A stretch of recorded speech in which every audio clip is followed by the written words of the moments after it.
hooyadii asaa iga dhalaa ku dhaha haddaan madaxa ka toogin ninka gaari taarika la'aan asoo wata inta iigu yimaado macni xebtaan iigu yimaado gobolka banaadir dhaqdhaqda taal ma arkino aan agtiida ma taale ogaado Soomaaliya hadda saddex sano wadanka adigu niga digi waa habar geeri abgaal mursade iyo raxweyn aniga daawud ma ahay ma soo wacdaan ismaan ah madulka aniga dhaxalka u leeyahay oo ila leeyihiin muxuu ahay baari meesha oo ay dawladda iima soo dhaafi kartiino qaf aan shacab ahayn iima soo dhaafi karo ama maxamuud deegaan aan ahayn aan aqoonin aniga dawladana ilama sheega karto shakhsi qabiil ahna ilama sheega karo ay billahi yatallahi ya qud dhaartay madaxiisa waxa suraa safaynta batroolka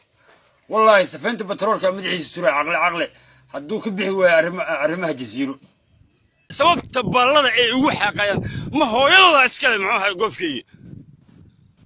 ma jow hadaa adiga doonaysa aniga marfishkeyga ina kaba la soo gasho macni wada